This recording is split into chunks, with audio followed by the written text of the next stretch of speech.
Info modus mafia Tanah Dago. Kami adalah koordinator pertanahan Kampung Cirapuhan, Bandung. Tes, nama saya Muhammad Basuki Yaman bin Sutrisno bin Tirto Harjo. Buyut adalah TNI Polri, bernama Matrawi. Modus jaringan mafia Tanah Dago mempunyai pola yang sama. Pertama, mereka mengumpulkan data target di Kampung Cirapuhan. Ini dimulai sejak tahun 1980-an. Kedua, mereka mempersiapkan pembentukan jaringan mafia tanah.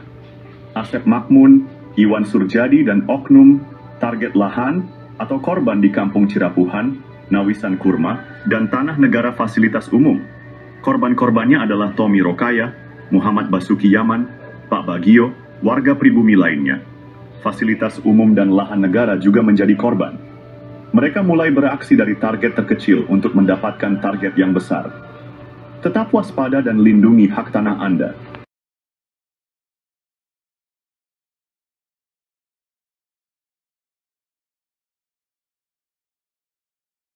Tahap penyerobotan lahan Dago Bandung dimulai dengan penyerobotan lahan Tommy Rokaya, keluarga besar Nawisan yang menaungi ayah Bapak Asep Makmun. Lahan ini milik keluarga besar Nawisan dan luasnya 80 meter persegi. Sertifikat lahan tersebut diatasnamakan Didi Koswara, adik ipar Asep Makmun sebagai oknum. Tujuannya adalah untuk mendapatkan sertifikat dan menjadikan Didi Koswara sebagai tokoh pribumi tuan tanah. Bukti bahwa lahan tersebut milik Tommy adalah AJB antara Tommy dan M. Wikarta tahun 1996.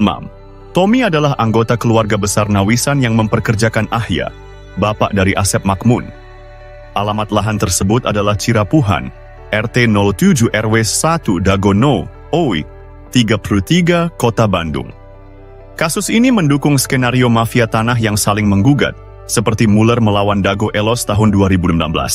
Penyerobotan lahan ini berlanjut dengan penyerobotan lahan garapan pribumi yang disebut Eigendom Verponding.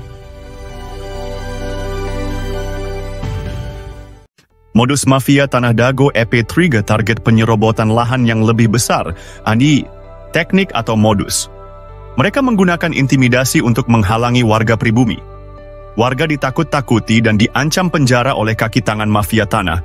Sejak tahun 1980-an, area garapan pribumi diserobot mafia tanah. Lahan ini juga diklaim oleh Eigendom Verponding pabrik Tegel Simongan. Padahal keluarga besar Nawisan sudah ada sebelum pabrik itu berdiri. Modus mafia tanah juga melakukan kolusi dengan oknum aparatur, tokoh masyarakat, dan tokoh agama. Buktinya luas lahan jaringan Asep Makmun, dan keluarganya lebih besar daripada milik pribumi.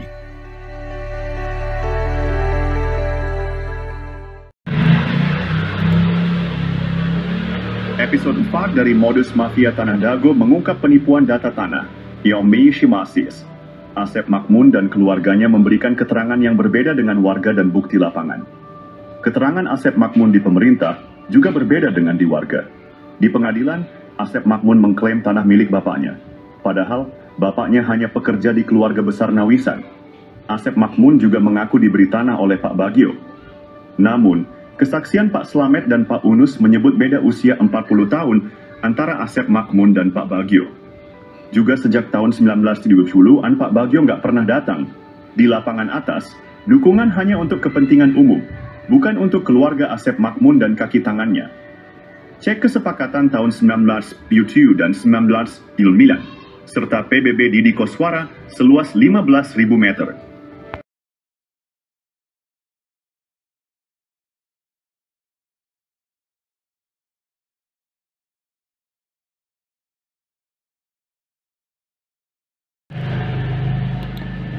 Berikut modus mafia Tanah Dago episode 5 versi Kampung Cirapuhan. Selain riwayat tanah yang kurang tepat, luasnya juga tidak sesuai dengan kenyataan. Di lapangan bawah, mafia tanah menyerobot lahan Pak Bagio yang dipinjam untuk Masjid Aresem. Mereka juga menyerobot lahan garapan Muhammad B. Yaman dan warga lainnya. Mafia tanah berkolusi dengan Iwan Surjadi dari PT Batu Nunggal Indah. Mereka juga bekerja sama dengan oknum ketua RW Nis Jiwa Dago Elos, Ismail Tanjung, dan Apud Sukendar, oknum Erbamis Sor 1 Cirapuhan. Sertifikat di Cirapuhan nomor 33 juga bermasalah. Mereka menyerobot lahan pribumi dan jalan warga. Asep Makmun dan keluarganya bermasalah dengan banyak pihak. Warga pribumi tidak berani melawan karena diintimidasi oleh jaringan mafia Tanah Dago, Toyo. Episode 6 dari Modus Mafia Tanah Dago mengungkap jaringan mafia tanah yang menciptakan kekacauan. Mereka menekan penduduk asli dengan mencampurkan mereka dengan pendatang yang melakukan urbanisasi. Kaki tangan mafia tanah berusaha menguasai dan menyerobot lahan penduduk asli. Mafia tanah ini mengintimidasi dan menghalangi penduduk asli mendapatkan hak atas tanah mereka. Mereka juga memprovokasi antar keluarga penduduk asli, Ipui, satu golongan didukung untuk menyerobot lahan saudaranya. Hal ini membuat batas dan riwayat tanah menjadi tidak jelas. Pendatang yang tidak ada kesepakatan malah mendapatkan tanah. Hubungan keluarga penduduk asli pun terputus. Mafia tanah berusaha menyembunyikan hubungan darah penduduk asli. Alhamdulillah, sekitar tahun 2010, kami temukan garis hubungan darah penduduk asli.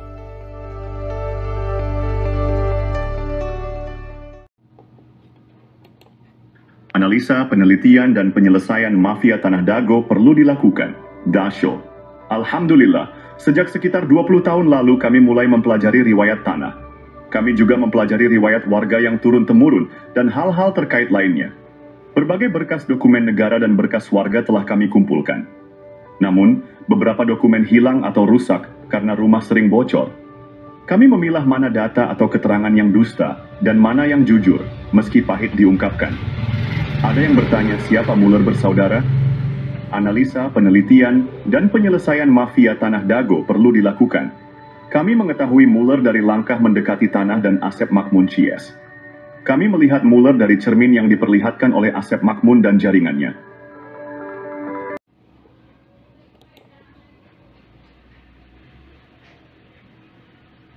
Episode Sadiu dari Modus Mafia Tanah Dago mengungkap jaringan mafia tanah yang sangat terorganisir. Mereka bekerja sama dengan berbagai oknum. Jaringan mafia ini melibatkan oknum aparatur, tokoh masyarakat, dan tokoh agama, mosi. Bahkan, sebagian orang yang menikah dengan penduduk asli diajak mengkhianati saudaranya. Mereka juga dibantu oleh oligarki atau pemodal, seperti Iwan Surjadi yang beralamat di Budi Asih nomor Shen, 25, Bandung. Dengan bantuan mereka, tanah penduduk asli dijual dengan harga di bawah standar. Bahkan, seringkali tidak ada ganti rugi sama sekali. Parahnya, mafia tanah ini bisa mendapatkan keuntungan berkali-kali dari satu objek. Contohnya, SHM Didi Koswara atau Iwan Surjadi yang awalnya pinjam dari Pak Bagio dan garapan warga, misalnya Pak Yaman, lalu dijual ke pamannya bernama Ada, kemudian dijual lagi ke Iwan Surjadi dan digarap oleh adik atau anak mantunya. Modus operandi ini menunjukkan betapa terorganisirnya jaringan mafia tanah di Dago. Episode ini membuka mata kita akan praktik kotor yang merugikan penduduk asli. Kasus tanah yang melibatkan bos mafia telah menggemparkan. Tanah Pak Bagio 400 hingga 700 meter dipinjam fasilitas umum masjid, namun kemudian dibeli luas jadi 700 meter. Ada apa bos Batu Nunggal beli tanah bekas TPA? Penyerobotan jadi hadiah 80 meter lalu 270 meter Didi Koswara untuk Ketua RW Sentul 2, Dago Elos Ismail Tanjung 8% 8M, bonus balik layar tergugat dan pendataan tergugat Ketua RW Sentul 2 Dago Elos Asep Makmun sebagai pembela isidentil, Ketua RW Sentul 1 Cirapuhan Apud Sukendar dan oknum aparatur. Rupanya target 100 miliar hingga 1 triliun hingga tanah puluhan meter. Keluarga besar Pamenpati TNI dan Polri diserobot dan dilaporkan polisi tahun 2012. Sejak tahun 2007 sudah diberi tanda batas pohon alpukat dan sirsak, AIPAI. Bos mafia tanah Iwan Surjadi kebal hukum pada dana bansos tahun 2014. Pemerintah perlu membentuk tim independen untuk menyelidiki kasus sekarang merugikan warga kampung Cirapuhan dan negara 100 miliar hingga 1 triliun. Mafia tanah saling gugat Dago, bukan ngegugat, tapi saling gugat. Tonton film Keluarga Muller durasi 4 jam 40 m.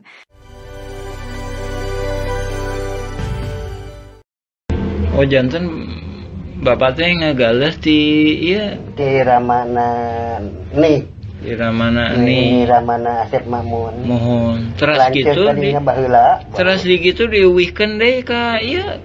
Teu dianggar we garapan mah di dinya aya. Mohon. Teu diuwihkeun. Maksudna teh di tilas galian dititipkeun gitu. Iya dicuwe we dititipkeun nya ku dia urus ku Didi gitu. Mohon naik ke kemari teh si dia ku iya Dijual ku Surjadi. Mohon eta oge masalah kasusna oge luasna oge nyerobot nu sanesna deui. Kasus Tanah Dago Mafia Tanah Kolusi Saling Gugat, episode 8 mengungkap pola yang sama. Modus mafia tanah ini mengacaukan batas tanah dan riwayat tanah pribumi asli. Pada tahun 1992, tanah Pak Bagio, fasilitas umum seluas 400 meter hingga 700 meter tanah, dan 600 meter garapan warga lainnya juga diambil. Tanah tersebut diatasnamakan Didi Koswara seluas 270 meter. Ismail Tanjung atau Iwan Surjadi seluas 808 meter. Lalu sandiwara konflik Dago Elos melawan Muller muncul. Pada tahun 2002, wilayah Kampung Cirapuhan RW 01 diubah menjadi Dago Elos RW 02. PBB seluas 15.000 meter atas nama Didi Koswara, lalu dialihkan ke Dedi M. Saad. Begitu halnya Tanah Tomi, Tanah Unus, Tanah Makam diubah. Berita terbaru tentang mafia Tanah Dago Elos kembali mencuat melakukan gol bunuh diri. Episode 9 kali ini mengungkap modus operandi yang hampir sama. Pada tahun 2008, keluarga Asep dan Didi menjadi target utama Iwan Surjadi, oligarki mafia Tanah Saling Gugat. Anehnya tahun 2012, Muhammad B. Yaman dilaporkan ke polisi dan lurah, juga dituding provokator dan anehen ya keluarga Asep dan Didi tenang saja ketika itu. Pada tahun 2016, Didi Koswara, Asep Makmun, Apud Sukendar, Alosana dan kelompoknya menjadi tergugat utama Muller, bersaudara. Anehnya tahun 2024, pengadilan, polisi, dan lembaga pemerintah yang sibuk, dan Muhammad B. Yaman juga jadi korban lagi. Didi, Apud, Alosana tenang-tenang saja. Karena ini, modus mafia Tanah Dago adalah saling gugat. Bukan ngegugat, tapi saling gugat. Keluarga Didi Koswara dan Asep Makmun malah berkolusi pada kasus dulu dan sekarang. Maka siapapun yang menang, negara dan warga Kampung Cirapuhan dirugikan 100 miliar hingga 1 triliun rupiah. Silahkan cek blog atau video versi Kampung Cirapuhan atau Nawisan Kurma. Ada penjelasan dan bukti dokumen. Kolusi mafia Tanah Saling Gugat di Kampung Cirapuhan dan Dago Elos pada episode 10. Peranan beberapa oknum tokoh masyarakat dan oknum tokoh agama terlibat dalam mengkondisikan keadaan warga. Mereka memanfaatkan ketidaktahuan warga tentang riwayat tanah. Warga yang tidak paham dijadikan pion untuk diadu domba dengan aparat. Oknum tokoh agama juga berperan dalam situasi ini. Mereka meredam warga yang paham riwayat tanah agar tidak ikut serta. Ini membuat warga yang seharusnya bisa membela haknya menjadi pasif. Warga Kampung Cirapuhan dan jamaah masjid terjebak dalam situasi sulit. Jika tergugat atau penggugat menang, hak mereka bisa hilang sementara oknum Thomas dan oknum Toga meredam DSN mengintimidasi. Mereka terpaksa diam karena takut diintimidasi. Sementara itu, jaringan mafia tanah tetap untung, siapapun yang menang. Silahkan cek putusan pengadilan negeri, sesuaikan data tergugat dengan data warga yang tidak tergugat. Peran oknum tokoh masyarakat dan oknum tokoh agama bantu oligarki dan oknum aparatur praktik mafia Dago berlangsung sekitar 40 tahun ini sangat merugikan warga dan negara. Silakan Anda renungkan manakah yang masuk logika gugatan Muller atau kolusi Muller dengan para tergugat. Cek blog atau video versi Kampung Cirapuhan untuk penjelasan dan bukti dokumen.